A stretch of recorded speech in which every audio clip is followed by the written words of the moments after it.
Let's do this.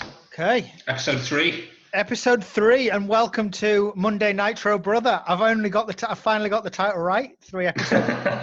Yes. Definitely didn't mess the first one up in any way, and definitely didn't create an @ sign on Twitter that's just something random because I got the name wrong again. Did you? Yeah, I'm nailing this. I did. We'll be famous soon. We'll have Prince Andrew on the podcast soon. We won't have Prince Andrew on the podcast.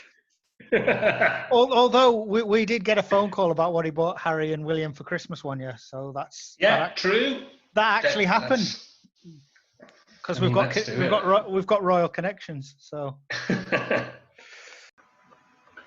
okay, before we hand over to the podcast properly, I just want to give a quick talk and a shout out there to Anchor, who's hosting this for us. If you don't know about Anchor previously and you want to do a podcast, it's absolutely free. There's tools on it that allow you to record and edit your podcast right from the computer. They distribute it for you, so they'll put it on Spotify, Apple, and loads of other places for you. And if you wanted to, they can help you make money on there, and they can ask for sponsors, and with no minimum listenership for you. It's everything you need to make a podcast in one place. If you want it, you can download the free Anchor app, or you can go to anchor.fm to get started. And again, we can't recommend it highly enough. We record on Zoom so we can see each other, and then we just upload the audio files to Anchor.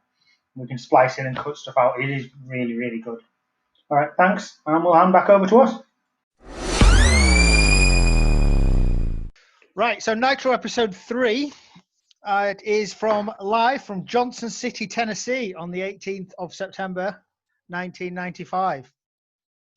It's one day out from Fall Brawl, and I had a few drinks on Sunday night and stuck Fall Brawl on to have a quick look at what's going on. So is that what it was? Was that the thing? Yeah, it's the day before. Main event. Honestly, for ages, I thought they were saying Fall Brawl. And I was like, what are they talking about? Why are they talking about this? No, Fall Brawl. So Fall Brawl the day before was from Asheville, North Carolina. Now, if you don't know do you know what a War Games match is? Have you ever seen one? I mean, I've heard them talk about it, but no, I saw the clip. A lot less impressive than it sounds. It's 2 rings put together. Okay. With a cage around it. What's the point in 2 rings? Because there's more people in the match. So basically... That's weird. You're watching 2 matches at the same time then? No, because it starts 2-on-1. So there's a fake coin toss that you never see, ever. Obviously, the bad guys always win, because it would be ridiculous if the good guys were 2-on-1, battering the other guy. So the bad guys always win the coin toss, and then it's 2-on-1, and then every minute someone from each team takes turns coming in. So the good guys. That sounds pretty cool. The good guys are always at a disadvantage until the last guy comes in. I like it. Yeah, so that was that. There was obviously, because Sting and Hogan were in that. This is a weird pay-per-view because there's no title shot and there's no US title shot. Oh, really? Yeah, that's weird. That's right. It is a bit weird. So, there's some dark matches. Big Bubba beat Mark Thorne. I mean, you can see where that's... What does a dark match mean? Just wasn't on TV? Yeah, they just... Yeah. All that. Yeah. They didn't film it. Okay. So before they said... So the dark match to this podcast was me and you talking about my new mouse. Okay, yeah. I say leave that in. That's gold. Right. So then Disco Inferno beat Joey Maggs. Don't know who Joey Maggs is. Don't know what Disco Inferno was. It didn't sound exciting enough that I googled it. Alex Wright, that hot shot. Oh yeah. Him and Eddie Guerrero had a match to a no contest. Awesome. As a real match or a dark match? This is all dark matches. What? The American males beat the Nasty Boys. That would have been a match. That would have been a good one, actually, yeah. Then on the actual card, for the number 1 content, this is when the filming started, Johnny B. Bad beat Brian Pillman. Okay. Johnny B. Bad. He was in this, wasn't he? Yeah, he's got that awesome cape. Yeah. Craig Pittman beat Cobra. Why wasn't that a dark match? There were some better dark matches than that. DDP won the TV title from Renegade. Just called Renegade. I like it. Harlem Heat beat Bunkhouse Buck and Dick Slater. Is this load of these guys fought on this one, like the day after? Yeah. They talk about that on the Nitro. They say remember that. No one else will ever do back-to-back matches. Now that's a definite lie, though, isn't it? Because every WWF pay-per-view is a Sunday, and Monday Night Raw is always on a Monday. So there's nothing true about that statement. Yeah, that's amazing. In that match, the Harlem Heat won. That's where that Colonel the Colonel starts kissing Sherry. Sherry's their manager. That Colonel comes into this. I wondered what was going on with that. They just start. They've just decided they're the managers from each other's team, and they just start kissing. That was mental. That was so confusing in this match, and the commentators did not explain. They did not at all. Arn Anderson beat Ric Flair. Is that why Ric Flair was annoyed in this? Yeah, because Pillman interfered and kicked him in the back of the head, and then Arn Anderson DDT'd him. Nice. No, they don't. DDT? Yeah, maybe. I don't know. I can't remember. Don't know why Pillman interfered. Don't know why, because Pillman's a face. He's a good guy in his match, and a bad guy when he interferes on Flair for no reason. And they don't explain it in any way at all. And the match is in North Carolina. That's like Flair's home. You're doing it in Flair's hometown, and you make him lose. I don't really. That's brutal. Yeah, you could have involved Brian Pillman in a way that didn't have Flair beating his hometown. The crowd would have gone mad if Flair won and cheered. But would they though? He's Flair. He's Flair. You get cheered anyway. It doesn't matter, does it? So the match is pretty much exactly how the cage match. I mean, I skipped a lot of it because it was shit. They showed a clip on this. Did Hogan have like military? They all wore Hogan's team all wore camouflage. So that's pretty cool. Obviously, because they're always one man down every 2 minutes, Hogan's team are getting battered. Then Hogan runs in, just starts throwing salt or talc or some white powder in people's eyes. What a bad guy! Right in with the bad guy tactics. Just starts chucking it at them. Then Hogan wins with a camel clutch because he doesn't have. You can only win. Hogan done the camel clutch. That's pretty. Oh, that's a shame for Iron Sheik. Because Iron Sheik made him humble in WrestleMania yet. Like 15 years before this. Oh, was it? Hogan wins the title off Iron Sheik. That's how Hogan wins his first WWF title in 1980. That is some good Iron Sheik videos of Sheik hates Hogan. Yeah, Iron Sheik's amazing. Bob Backlund, when he comes back in 1993 and just loses his mind, is amazing as well. He cuts some badass promos. Yes. He goes on about he's going to run for mayor of New York and stuff. It's brilliant. So Hogan basically just acts like a bad guy for the whole time. Puts him in the camel clutch because you can only win by submission. But obviously, Hogan's going to be the one to win the match, so they have to find a way. That's funny, Hogan doing a camel clutch. Luger could have won with his torture rack in a submission match. That would have made more sense. But he does Sting's the Scorpion Deathlock, isn't he? I don't know if he does that yet. All right. Because he must do. He can't, but we'll have to watch some more old Sting stuff. But I think because Sting won with the crossbody, didn't he, the other match? So they had a stipulation. Again, this is proper evil shit. So they had a stipulation. If Hogan's team wins, Hogan gets 5 minutes in the cage to beat up Kevin Sullivan. Amazing. Right? What's this shit? Right? Did he do it? He beat him up? Yeah. So Hogan just starts slamming him back and forth, ramming his face into the cage.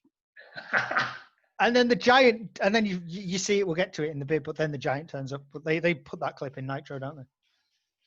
Oh, yeah. Nitro comes up and does that sort of neck snap thing.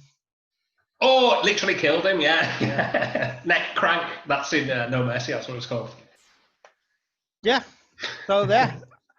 Also, there's a dark match on this tonight on the Nitro before we start.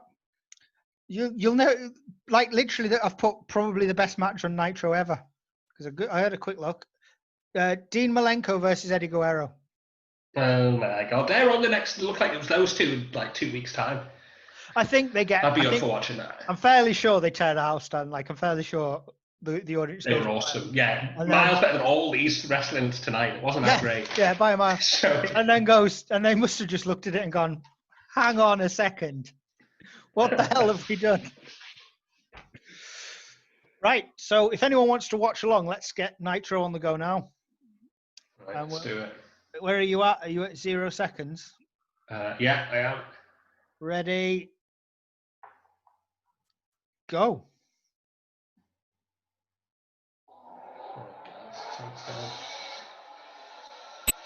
These explosions at the start. The first note I've got for this Nitro is Bongo says, "Get grandma out the bathroom." Because I remember him saying that. Because if you're not here, you're getting a bum steer. He repeats it later on as well, like he's really proud of it. But it doesn't make any sense. What a guy! This guy's. Does he last long as commentator? He becomes a wrestler. What? Yeah, he actually becomes a wrestler. Amazing. Yeah, I'm fairly sure he challenges for titles and stuff. I mean, it's WCW, so challenge a title doesn't really mean anything, does it? Yeah. I mean, they say where the big boys play like 4 times during this start. I wrote that. Is this the first time they say it? Don't know. They do the cane fire on ring posts as well at the start. Did they? Awesome. Yeah. And they say back by popular demand is Pepe, but no idea what they're talking about there. That little that dog. Yeah. No, what are you on about? Yeah. Have they even referenced that ever? No. When you say back by popular demand. Then they immediately go backstage to an emergency backstage segment. Amazing emergency. That's what I wrote there. Just giant coming out of an ambulance. And he comes out with the raspiest voice ever. He says he's the one true immortal. Was that like a side gimmick that they were maybe going to do? No, Hogan used to call himself the immortal Hulk Hogan because he took some time off to He took some time off in WWF to make a film. But they made it out like Earthquake nearly killed him. And then he come back and he beat Earthquake, and that's how he became the immortal Hulk Hogan. Right, okay. Mean Gene says, if your father could see you now as well. That's funny. I'm not sure about this playing up to being Andre the Giant's son when you're not. That's crazy, isn't it? Yeah. I mean, Andre the Giant probably, like, his real kids must be like, what the fuck is this? Who's this dude?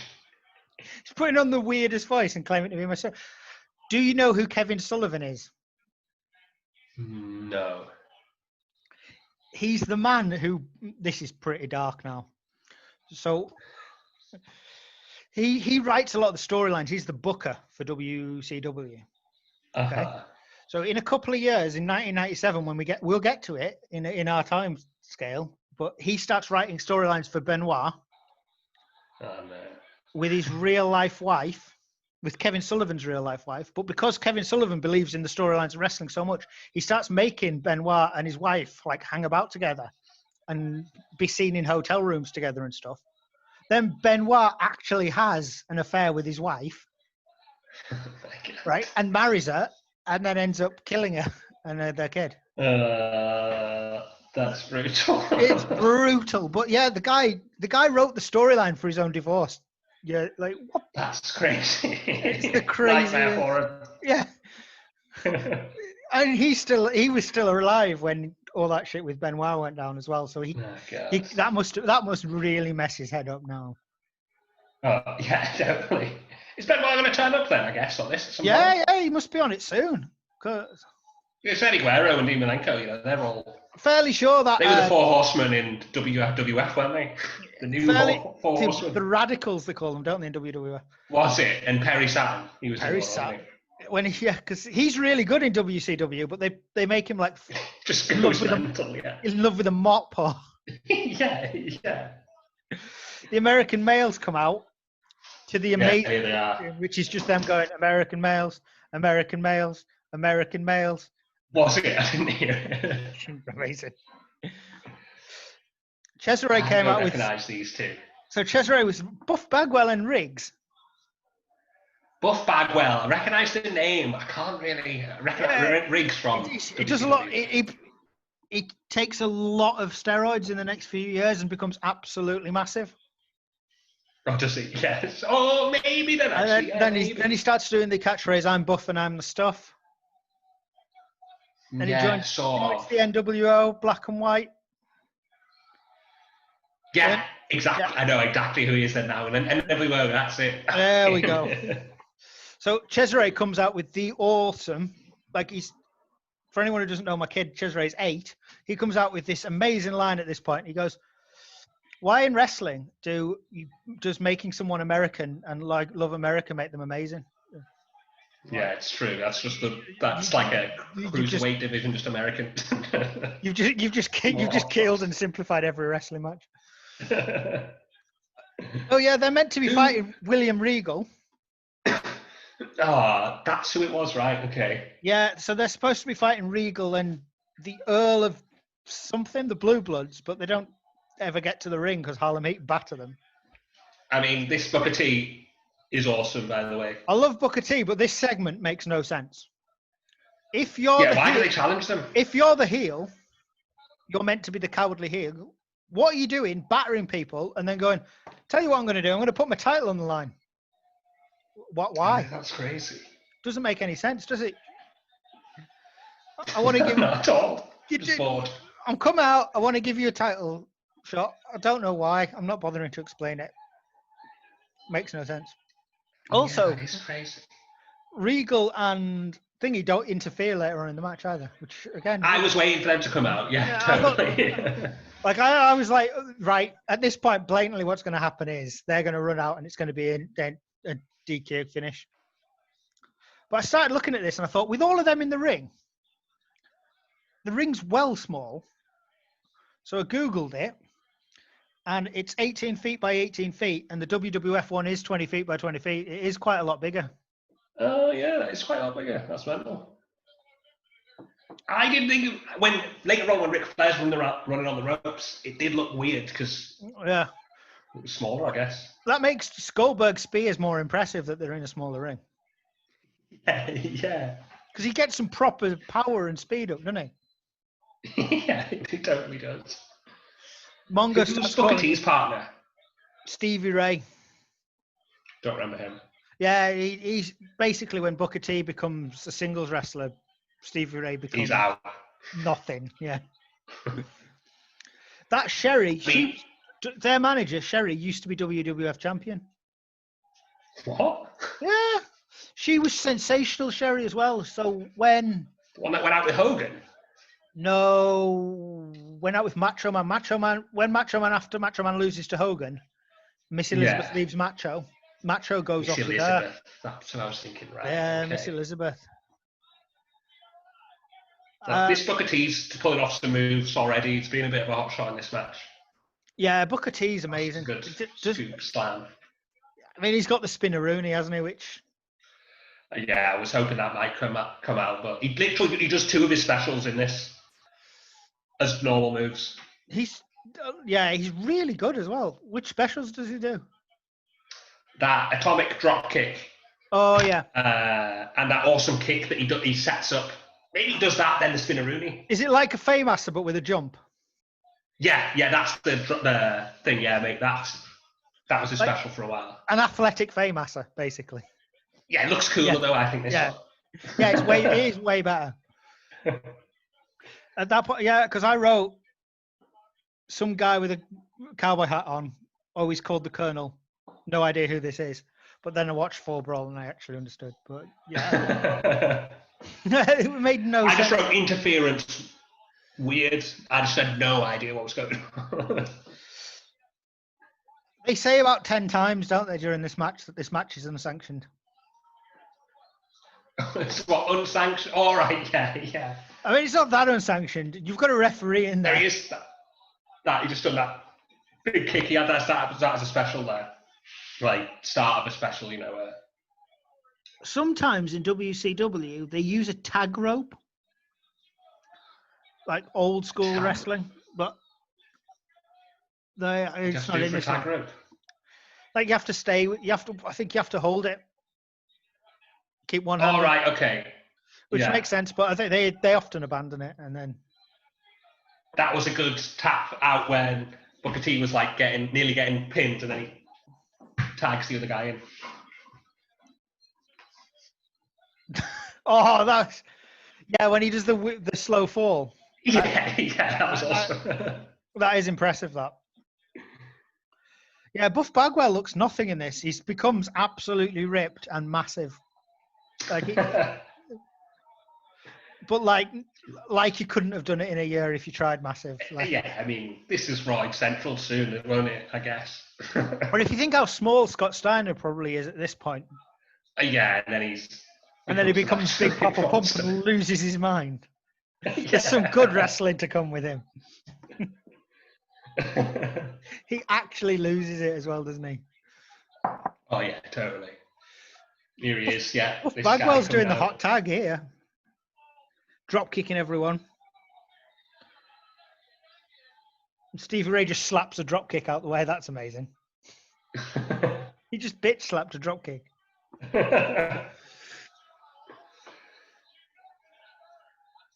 No, this wasn't a good finish. It's not at all, is it? And they focus, the tag team champs. They focus so much on the Colonel that you can barely see what's going on. Which is just swell, because the finishing move is Buff Bagwell falls on him. Yeah, totally. Yeah. So they're right not to focus on it, but it is a shit finish. It's bullshit. Yeah. It's all right though, because we've got a Slim Jim's ads after this. They kept it in this one. They didn't have the other ones, did they? No, they've edited. I think there's definitely more on Daily Motion. I think you definitely get more ads on it because you get it for random stuff as well, don't you? And Scotty Riggs is just no one, isn't he? Nah, not at all. Well, he must join the NWO as well because he's in WCW NWO No Mercy, and I wouldn't have known who he was if he was on a later page. Yeah, that's my thinking. They keep filming a replay of the Colonel carrying Sherry off, and you're like, I don't care. Yeah, at least explain it though. Don't just think, who's this old dude and why did she fall on him? Like, it made no sense. This is the days before. Well, I don't think we could even get pay-per-view in this country, and most people there was no network, so people are either paying 30 quid or not having any idea what's going on. Right. Yeah. Coming up though on WCW Saturday Night is a William Regal match, which amazing. I've seen William Regal's face pop up saying "coming soon" so many times, and I haven't seen him yet. Did they advertise him for this Nitro, and it was just that bit where he got hit? They definitely did, yeah. I definitely saw it last week, I think.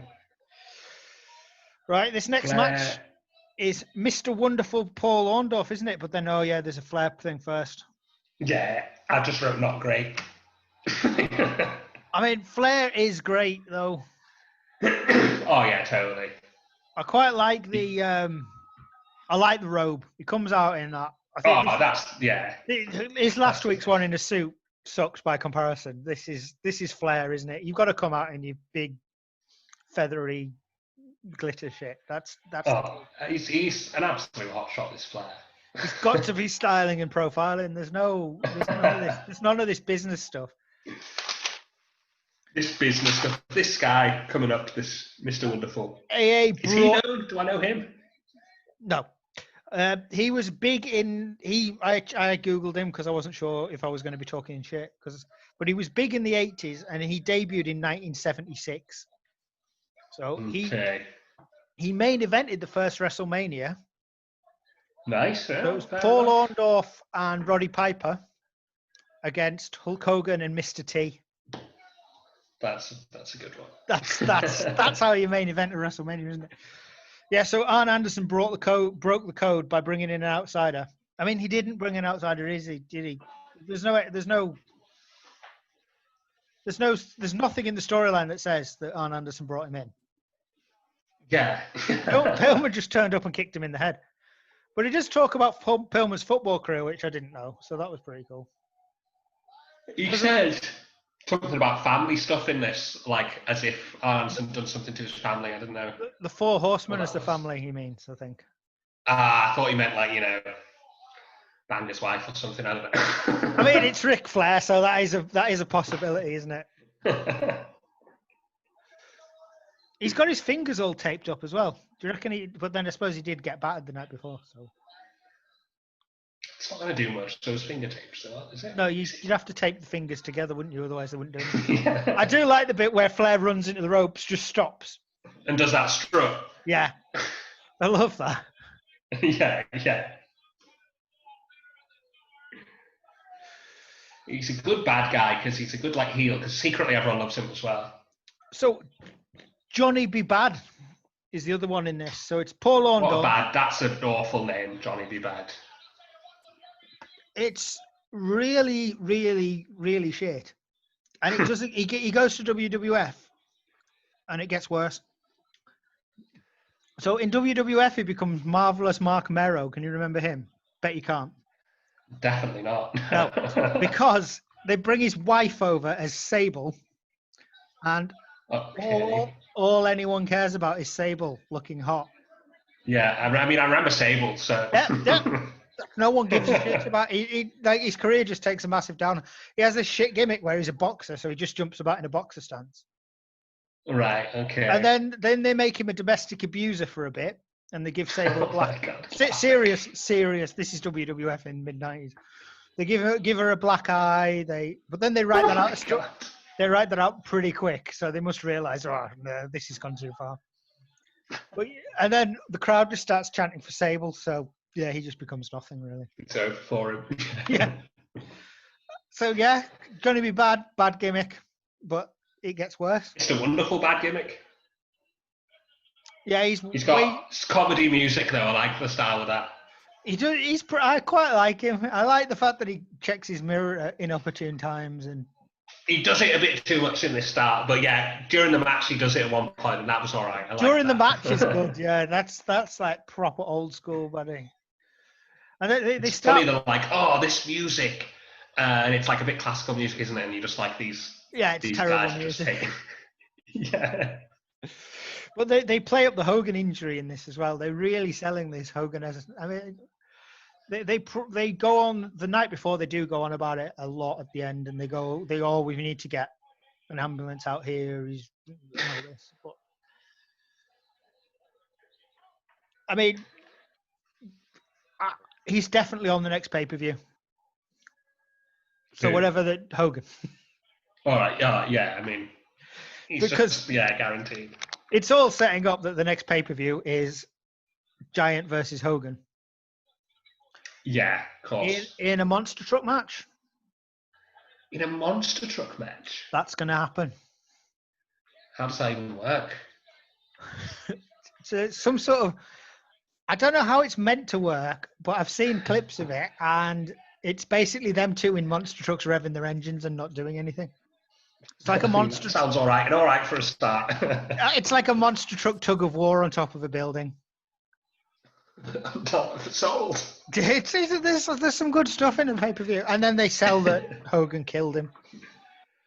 What killed Giant? Yeah, that's actually the story. He's still going to be a good guy. He's just killed someone. Yeah. Oh yeah, he's come out in the "When You're Hot" cape. What's his stick that he's got? I thought it was he's got like a jazzed up 2x4. Yeah, it wasn't a good gimmick with Hacksaw Jim Duggan, really. No, not. He was the worst, but it was all right. Wonderfuls ran outside the ring and posing in the mirror. There was a good mullet in the crowd there from some dude. There's some amazing mullets in WCW. No one's told WCW it's the 90s. Johnny Be Bad. Did he literally just listen to Chuck Berry and be like, you know what? Do you reckon he was going to be? I could be Johnny Be Good, and they were like, no, you'll get sued. And he was like, right. Yeah. They say in this he's got 9 stitches in his eye, and that's where they come up with it's the only place you'll see people fight back to back days. Right. So I mean, it's 100% not, because you've talked. That's every WWF pay-per-view in history. And WWF are on the road 280 days a year. So that's nearly every day. Yes, they definitely do. Yeah. You've not even tried to tell the truth there.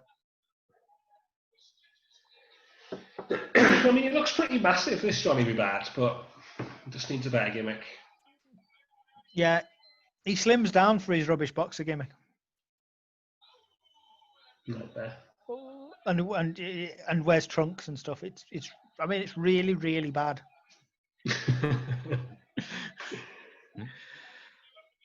Yeah, actually, when you're saying about the fight the night before, I wrote banging on about fighting the night before a lot. Yeah, like it's not a thing. Like it's not always the case. I mean, this is the first time they've done it in WCW, I think. But it's not because they've always had Saturday night main event and then the pay-per-view Sunday.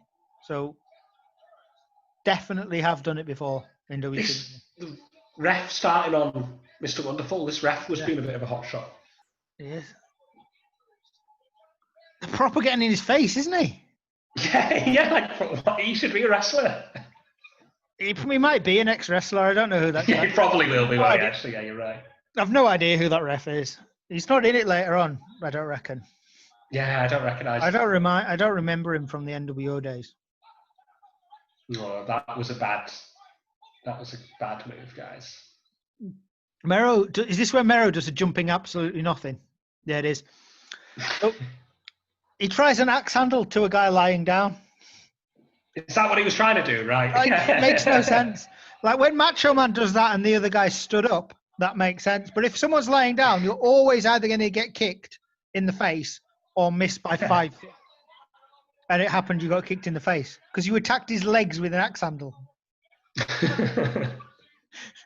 Like, I don't get. There's no chemistry in that could ever work. Well, then he just went off the top rope again, though. But Paul Orndorff must be pretty old for these moves. Yeah, I mean, if he was in the first WrestleMania, he does look pretty old. Yeah, he does. Definitely too old for his gimmick of always looking in the mirror. Yeah. But I think I've watched a really old thing on the network. I was going back and there's some Mid-South Championship Wrestling on there from like the early 80s, and he's just got some he's got some weird gimmicks. Like right. I think he wears even shorter shorts earlier on. He literally missed then. Did you see that when? Yeah, it wasn't even close, was it? What was going to happen there? Did he pretend to kick him and he tried to tell me that was what this? Yeah, he pretended to kick. Missed. And he was at least a foot away. Yeah. The first time I watched this, I didn't know what was going on again. I was like, do you reverse it? Did you see him in the mirror and moved? Because that would have made more sense. But no. But where the crowd are, there's no way they didn't see that. Yeah. Oh, he finally pulled off his axe handle move. Yeah. Because Orndorff was stood up. Oh. Being set up for it. Must have a tombstone or something as finisher. No, it'll be a pile driver. Yeah. Pile drivers are like they were banned for a while, weren't they? And they were considered like early 90s before pile drivers are considered brutal moves. I mean, because they are if they go wrong, obviously. Yeah. Today is the, I want to say 23rd anniversary of when Owen Hart broke Stone Cold Steve Austin's neck. Is it today? Yeah, I saw it on a Facebook thing. Like, man, we are old. Oh yeah, Paul Orndorff won by sitting on the guy's head. Yeah, that was a rubbish ending. I wrote a shite ending. Worst move ever. Like people do that fake falling thing all the time from that, and no one ever thinks to just, I'll sit down then.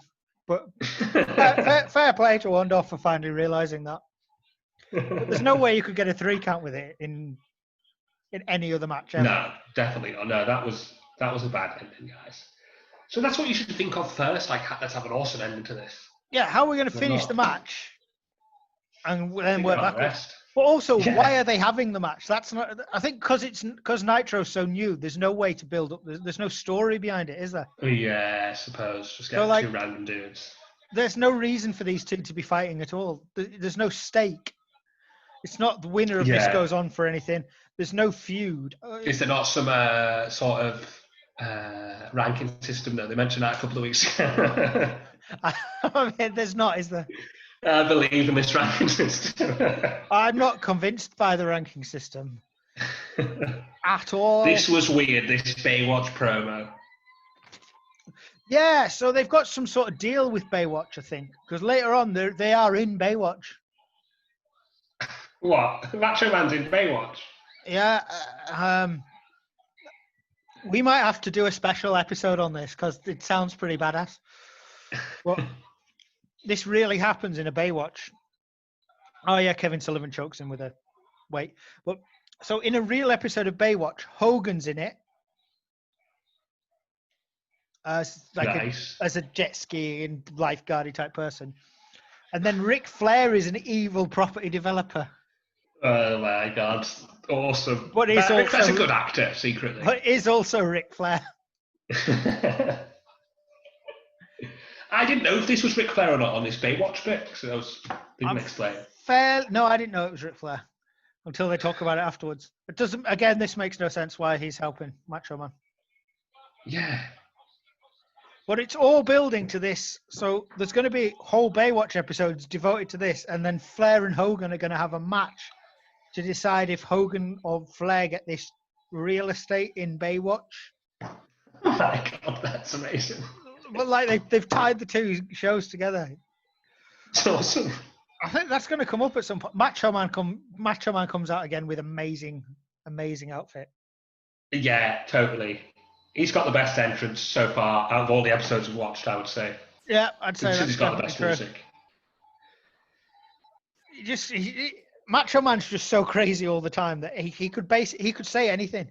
He could read out of the. I've wrote Macho Man good on the mic, just because I don't even know what he's saying, but he gets. Oh, because he's talking absolute shit most of the time. He's just screaming shit. He goes on about how he doesn't need Flair's help, which fair enough. You wouldn't trust Rick. Everyone always trusts Ric Flair and just gets battered. So, done. Well done on that, Savage. But then he says he's going to destroy Sullivan. Who is this Sullivan guy? He's been on most episodes. So Sullivan, secretly racist gimmick, I would say. Yeah. So Sullivan's chief of the Legion of Doom. Okay. And I mean, is he in the storylines mostly because he writes them? I think so, because he's not a great anything. He doesn't. That's the guy that writes them, right? Okay. Yeah, that makes sense now, doesn't it? So then Savage reckons Luger's cheap shotted him. He definitely hasn't. I can already tell from not watching this match. Macho Man's not telling me that Luger turned. He definitely didn't. No, he didn't, because last week he was going psycho on Luger for no reason as well. So I like the dynamic, and I think it should set up for a good match between Luger and Savage at some point. Yeah, I reckon they'll have a good match, definitely. But Macho Man says on this bit that for all you guys at home watching on your video scope, it's like, is that the phrase of watching things? What is a video scope? You just made that up. Video scope. Yeah, he's Macho Man. It doesn't need to make sense. I mean, can he see through that? Yeah. Nah, he must be able to, surely. Because it looks like he's got white paint all over his sunglasses. It wouldn't surprise me if he was just going for it. Or maybe they're little tiny holes so you can just see little tiny bits. Yeah, maybe. I think it's like them the glasses you get nowadays with the slits in them. Kanye West ones. Yeah, I reckon that's what they're like. I think Macho Man's a trendsetter here. Yeah, definitely. I mean, I'd wear that outfit right now. Is this the day and age where wrestlers had to buy their own outfits? Because Macho Man got the bad end of the deal here. If it is, Macho Man's not making any money in this. He's got some awesome outfits. Because there's some people that come out in just like Goldberg. Like Luger's coming out right now in jeans and a shirt. In his waiter outfit from the first episode. I know. Why is he keep coming out in this? He surely should have some sort of sweet. Luger cannot cut a promo. No, he can't. He just sounds like he sounds half-arsed. Also, I wrote Ruger says, "I'm sick and tired of playing with kids." That sounds a bit wrong. They have to keep saying it because they don't want the narrative of all the old guys have just gone to WCW. Yeah, I mean, is Luger one of the young guys? Luger's probably the youngest in it, isn't he? But like, In my head, they're all ancient. This is about the time that Vince McMahon starts doing this Scheme Gene skits. Oh, what? I can't remember any of those really. If you Google this skit, there's these skits. So it's like Hulk Hogan comes out with a walker, and there's a guy called Billionaire Ted, which is Ted Turner. That's awesome. What Vince? Yeah, and then there's the Nacho Man. What? Yeah, because That's awesome. Nacho Man and Scheme Gene. It's just like random wrestlers. Oh, it's just a piss take of Macho Man and Mean Gene Okerlund. Right. Okay. But it's pretty like it's just taking the piss out of WCW, only hiring old people. Are you at where are you at? Because mine's just cut out and restart. Macho Man's starting on Luger. I'll pause it. Wait, no, it's all right. 30 minutes. No, I keep playing. 30 minutes, 58, 59, 31. Got you. Macho Man's it's just slapped Luger in the face there. Actually. Yeah, I remember that. Definitely wrote that Macho Man slapped him. Because they cut, don't they? They cut to an ad break. Yeah, just as it was about to kick off. Yeah, and then they come back and Bischoff says that they've been trading slaps, but they don't show it or any clip of it. Just take it, guys. It happened. They're not very good at planning these breaks, it seems. Like, don't have a mid-match, or don't, time your matches, guys. It can't be that hard. It can't be that hard because Ted Turner owns the company. You're doing it on Turner Network. It's not hard to So they do take advantage of this later on. So to sneak viewers, they start 5 minutes early and stuff. Really, that's awesome. Yeah, to beat Raw, and they overrun so people can't flick back. Right. This was a good promo or whatever it is. This thing with Giant. Well, I mean, Hogan comes out and does on Black Beauty. Yeah. But it's just it's just a Hogan promo, isn't it? He's just saying the classic. Like, I've not got the sound on while we're watching this, and you know exactly what he's saying. All these Hulkamaniacs help me, brother. What you gonna do when Hulkamania runs wild on you? All that shit. Same stuff every time. Nothing different. He also says at one point he drove through America or something. He said everyone had red, white, and blue, like as if it's in for Hogan. Like, I'm pretty sure Americans just have flags everywhere. The red, white, and blue was before you, Hogan. You can't take credit. This cutaway to the monster truck running over the bike was hilarious. Like the crowd, and then it cut to the monster truck. That was amazing. I mean, it's probably WCW money as well. They just destroyed a Harley, didn't they, for no reason? But it doesn't really explain why Giant's got a monster truck. I mean, they're going to keep running with the monster truck gimmick, I guess, till the apparently so. Yeah. Main event. I had only seen that pay-per-view, or I didn't know that this was part of it. He laughs like a crazy person. And he's not that good on the camera yet. This Giant. And has his wrestling gear on, which they don't explain either. At this point, he's never wrestled a match. Has he not? No. Hogan just starts banging on the thing. He's an idiot at this point. Either open the door or bang on him. Yeah. Is this Giant's debut then in this main event? Coming out and killing Hogan? They have a lot of restraint. Nowadays, they'd have him in about 50 matches and he'd lose 25. But in this, they show a bit of restraint. And right. This is the first time you see him. And he doesn't actually wrestle till the main event of the next pay-per-view where he fights Hogan for the championship. which crazy. Completely destroys the ranking system idea. Yeah, some of it, yeah. All of it. I've got a title shot in my first match. Oh, have you? Right.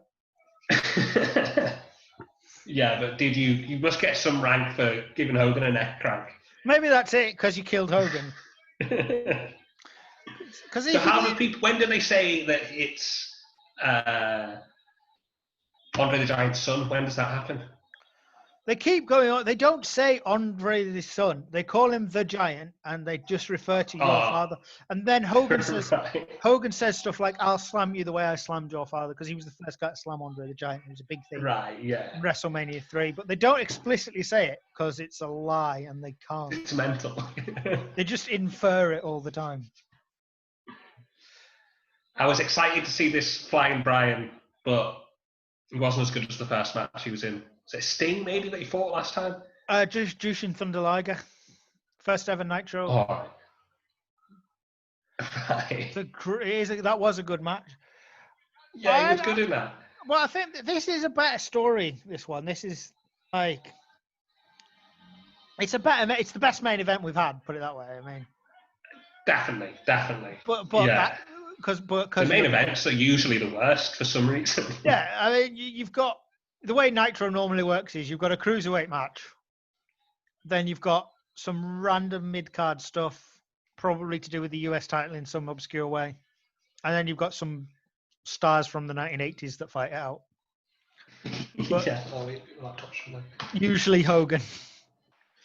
yeah. But then, like, maybe they should hold Hogan back for pay-per-views, otherwise people will get bored of him pretty damn quick.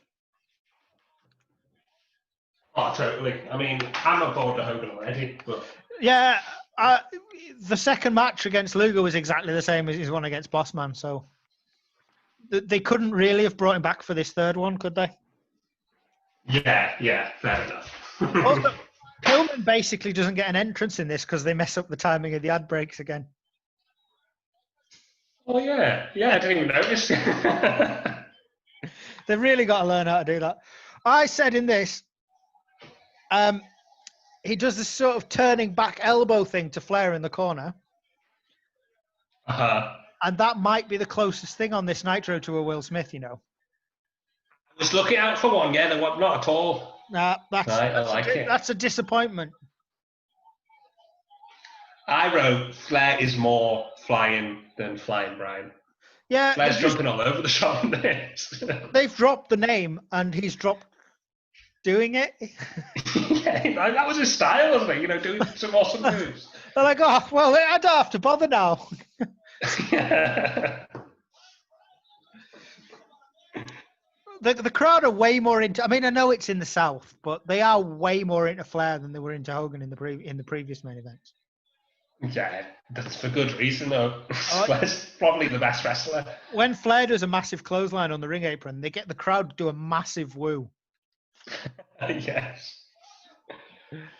Oh, Flair does that maneuver so well when he gets flung into the corner and, like, you know, goes on his back and flips out onto the ringside. Yeah, this is the bit. That's the clothesline. That's the clothesline there where the crowd just go woo. Right. Yeah. It. Like it just. We done a decent drop kick Flying Brian there to Flair's face. I'm not sure. Yeah, it was pretty good. Well, I'm not sure who the good guy in this match is. Surely Flying Brian. But didn't he turn bad guy last night by booting Flair in the back of the face for no reason? He cost Flair the match. Maybe. Yeah. So he cost Flair his match against Arn Anderson. Therefore, he's the bad guy. And he's doing he switched up his tactic and he's ramming him into the ring post and not doing high flying moves. Yeah. Classic. But Flair's not the good guy either, is he? Surely. Yeah. So what is this match? He's acting like a bad guy, this Brian. Yeah, he definitely is. So I in Bret Hart's book, you know the one I was talking about last time, where he does like they were talking about all the cocaine that they used to do in the 80s. Yeah.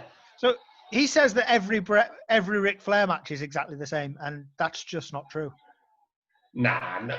Flair's one of the better wrestlers that we've watched by far. So this one against an evil Brian Pillman is totally, totally different in dynamic from his one against Sting. Yeah, definitely. Like when Flair's bumping about and letting Sting, like, he's acting in a way that Sting can just pick him up. It's a totally, totally different match. Hogan and Austin both say Flair's the best wrestler of all time. So there you go. It's got to be true. It's got to be true. Plus, I'd like to see some Stone Cold Steve Austin before Owen Hart broke his neck. See if he's got some good wrestling. Oh yeah. Can't really remember Hogan Austin being. No, because when Austin's that many moves. Austin at his most popular he's not even wrestling really. He's sunning everyone and having some beers. Most of the storylines are Austin drives some random vehicle to ring, insults everyone, stunner, drink a beer. Yeah, sold. And that he gets massive doing that. Like, gets away with it because the stunner's so much better than big leg. Like, stunner's one of the best wrestling moves, I think. So that counts as doing it. V Monday, they're doing the Flair classic. Oh, I'm going to go up to the top rope. Oh no, I've got thrown off. Yeah. Like Brian, that was his move from the top rope, just a knee dive or something. He was diving nothing. Here it is. This. Oh no. He's not done it. He does the woo as well, which is amazing. But do you think? Yeah. I do like. I thought if he'd won with a roll up there, it would have been good. What, Flying Brian done it? Yeah, but then Flair couldn't. But then they wouldn't let Flair lose 2 nights in a row, I suppose, would they? Not to this Trump as well. And that would suck if they did, to be fair. Yeah. So the way Austin is the replacement for Hogan, basically, isn't he? So. I mean, I guess. They try. Yeah, you're right. They try and find a new Hogan. So they try and find. They try Bret Hart whenever anything's going wrong. They just go back to him. But they try and fight. They try and make Diesel the replacement. Doesn't work. They try and make Shawn Michaels the replacement. Doesn't work. They just keep trying. They keep trying these guys, and there's nothing. And then somehow, without even wrestling, Stone Cold just becomes. Maybe his career must have been awesome before. I reckon he must have been awesome moves. Maybe his career does take off because he's got a broken neck, so he has to do something different. Yeah, maybe. Yeah. Because it's that story. This figure four leg lock finish was good. Too quick. I reckon that. Yeah, you used to put me in a figure four leg lock though, and you do want to tap instantly. Yeah, but good point. But when you look at other matches. That just makes Pillman look shit. Because yeah. You'll have people that will be holding on for a figure four for 10 minutes. And Flair will have to use the ropes for not leverage. Yeah. And then people will reverse it and turn him over. So you can't. It shouldn't work both ways. You should either be a slow death or they should always tap quickly. Yeah, you're right. Luckily, he's Ric Flair, so nothing hurt. Like, it's not going to hurt his character in any way, is it? I thought Ric Flair was going to fight someone else at the end of that because he looked, he was pumped. He was probably was going to do some lines of coke in the back. Flair's amazing. Then, with a minute to go or something, there's less than a minute to go of this, and they cut and have an ad break. I've just checked. I've just checked on the timer, and it's less than a minute. It's 1.5 minutes to go, just under less than 90 seconds. What? So they come back just for these three banging on. They come back, and they say, "What are you going to do if Hulk doesn't give up?" Doesn't make sense. And then Bobby the Brainhead Eaton goes, "Something's going on in the back." Oh yeah, I remember this. Nothing is there. Oh, that's nice. Yeah, see you next week. Are we going to cut to it, or are you going to reference it in any way? Some sort of in-joke between them or something. I don't know. I'm sure he says it later on. He said it last week as well. He was like, "It's going off again." Some sort of like hooker party or something. The hookers have arrived, and then maybe Bobby's got a different mic to everyone else. Yeah. Look at this next week. These matches don't look good. Yeah, next week, 2 people I don't know. Match. Oh, look at this guy. Who's that next week Kevin Sullivan. Kevin Sullivan and the Macho Man, though.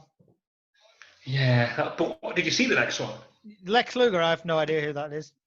There's some guy with a mask, though. Yeah. Like a pig mask. It's probably like Predator mask. It's almost definitely some Dungeon of Doom randomness, isn't it? It's probably some evil foreigner. Right. Before we do the match of the night, I'll give you a quick rundown of the Raw card. So I had a quick look at Raw. Same night. Okay. This is head-to-head with Nitro to give you an idea of the two. Starts off strong, does not get better. First match is Razor Ramon versus the 1-2-3 Kid, which is X-Pac, which is amazing. Yeah, I'd watch that. Yeah, that sounds good. But again, it's like Bischoff's gone, watch the first match again. Because I said this last time, didn't I? Bischoff, he's had a look at this and gone, right, make a note of that. But then it interferes by some guy who's a teacher called Shane Douglas. It's then, which cut to the worst promo I've ever seen, and I'm including all Lex Luger promos in there. The guy's gimmick is he's a teacher and he grades the matches, but because he's an evil teacher, he gets people. He starts off and ends all his promos by ringing his fingers down the blackboard to piss the viewers off. Yeah, so yeah, that's shit. So then it's Tatanka. Yeah. He's randomly stereotypical. He's Hulk Hogan, except he just chomps instead of punches. And instead of hooking up, he Native Americans up.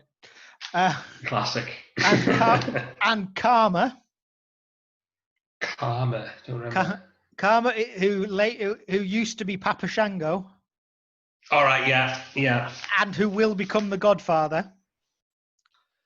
Oh my God, is Papa Shango the Godfather? Yeah. So mind-blowing. I mean, the Karma gimmick's proper shit. I didn't even get what was going on. I had to Google who the fuck Karma was. Because in between the Papa Shango and Godfather gimmicks, he has a few others, and they're all rubbish. And then they're against... good father after that as well, doesn't he? They're against Savio Vega, don't know who he is, and Bob Holly, Hardcore Holly. Right, okay. Karma wins with some sort of roll-up. Was that the main event? No, that was the next match. Oh, yeah, they talk about Jean-Pierre Lafitte and Brian Walsh.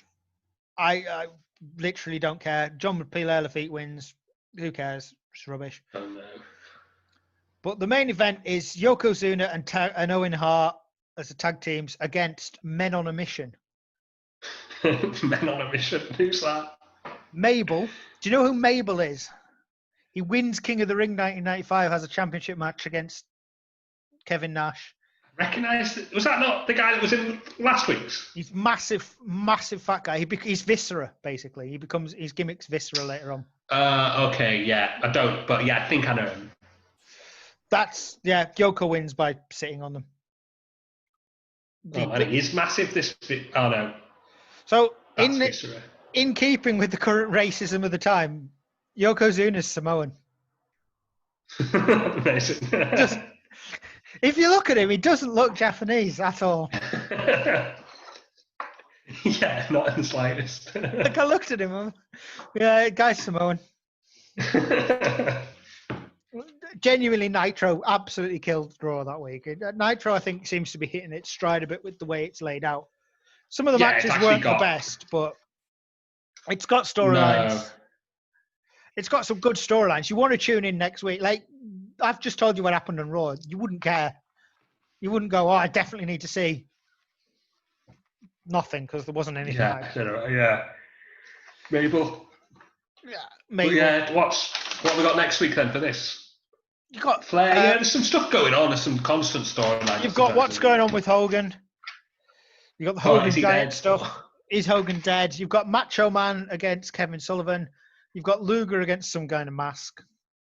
But it's all high energy. It's stuff going on, isn't it? Yeah, no, it is better, definitely. For now. Right. Match of the night. It has to be Flair. Flair Pillman. I think it's the story that Ric Flair can tell in the ring. But Booker T was awesome. So the ending of theirs was rubbish, though, wasn't it? Are you going MVP? Are you going? So we said match of the night. We both agree. Flair Pillman. Are you saying? It's hard not to give it to Flair though, because Flair was awesome as well. I'm tempted. I want to give MVP to Savage. I know he didn't wrestle, but I'm going with Savage because he's just amazing. He was the most entertaining, I suppose. I'm going Booker T though. I'm doing it. Okay, Booker T and Savage. You've got you tune it. You want to tune in next week for Savage. He didn't hit anyone or wrestle. Oh yeah, true. But he did build up for the next week, and he's just amazing at promos. So he's getting it. So yeah, I'm saying best Will Smith is Brian Pillman, even though it wasn't. It's all we got. It's all we got. It's the closest thing. Right. All right. So let's wrap it up. Next week. Yeah, let's do it. Next week we are going to see. I imagine the main event is going to be Macho Man Kevin Sullivan. Or Lex Luger versus that. Or Lex Luger versus someone in a mask. Is the mask for that? Is the mask the one you said was a racist Chinese gimmick and I thought was a devil? No, that was the guy the writer of it, whoever that guy is. Who you said the one who was fighting Macho Man. The Taskmaster Kevin Sullivan. He had a bit of a Chinese gimmick going on there, it seems. Yeah, right. Me being racist? I don't know. Right, so he needs to write himself a better gimmick, whatever he is. But I suppose he's written himself into Baywatch, which fair play. I mean, he's nailed it, really. Yeah, good effort. If you're going to write storylines for yourself, you're going to be like, right, I'm up against Hulk Hogan in a cage, and I'm on Baywatch. Sorted. Yeah, done it. Can you wrestle? Doesn't matter. Retire. It doesn't matter if he can wrestle, does it? It's irrelevant. I've just seen him interfere, and that's it. Just seen him be an interference. Interfere and be the mouthpiece for Andre the Giant's fake son. Yeah. Big Show later says that he never pretended to be Andre the Giant's son. He definitely did in that. You definitely did. You're wearing the same singlet that Andre the Giant did, and there's lots of references to your dad in that. Yeah. And he's like, what would your father think? And your real dad isn't a wrestler. So you've no argument. That's amazing. Yeah. He's got no way that he's not got a leg to stand on in the "Did you lie" thing. Definitely did. So yeah, the next one is I think it's up against a Raw following a pay-per-view, so it might be a better head-to-head. It might not be a clear or a win for Nitro at this stage, but I think they are going to be trading wins soon. Oh, that's cool, yeah. So Nitro wins one, then Raw wins one, then Nitro wins one, then Raw wins one. Uh-huh. Then Nitro forms the NWO wins. Yeah. How far is that away, do you think, this NWO? Less than a year from now. Awesome. It's coming. Nice. I'm really excited for when Scott Hall just turns up and starts kicking shit out of everyone. Ready for totally. I'm ready for some outsider's edges. The outsider gimmick is the best thing to happen to WCW. yeah. Even though he is just basically Razor Ramon, but still. Yeah. And again, they try and argue in court that he's not Razor Ramon. I mean, that's crack. See, I love Scott Hall. I think he's brilliant. But Precious was like, what accent's he trying to do? And I was like, oh, he's pretending to be Cuban from Tony Montana. And she was like, is he Cuban? I'm like, no. No, not at all. So that's really... He gets away with it, though. That's really that is bad. Yeah, it's not great, but... He gets away with it. He gets away with it. He's Scott Hall, and he sort of phases his accent out. Yeah. Like he stops, and he comes into the Outsiders, he's throwing toothpicks, and he's doing the carve you up thing. And they just sort of they slowly phase it out. Oh, that'll be good. So yeah, we've got some exciting stuff to come. awesome. And we're wearing headsets now. Yeah, probably sounded pretty amazing. Now we're basically pros. We've got headsets, and I got the name of the show right. I mean, we're improving massively. They're ready for become sort of top 10 downloads or whatever it is. However these things work. Yeah, I think it's coming, isn't it? So if Bischoff's listening to this and he wants to join us on a special. Yeah, or if any sponsors listening, hook us up. Oh yeah, you will need to hook us up because we don't actually have the Zoom to do more than 40 minutes if Bischoff joins at the moment. Yeah, Bischoff will have the pro one. Don't worry. Don't worry. I'm sure he can afford it. We'll just. Or if Bischoff wants us on his podcast, also we're free. I'm not free though. I'm very expensive. No, I mean available. Sorry. I mean we're available. Yeah. We're available. So if you want to interview us and get us on, or if you want to start making some Monday Night Brothers shirts. Oh man, yeah, I am in. It's coming. I'm sure Bischoff's on the edge of his seat listening to this. So probably is loving it. Right. See you later, guys. All right. Yeah. See you later, guys. Have a good one.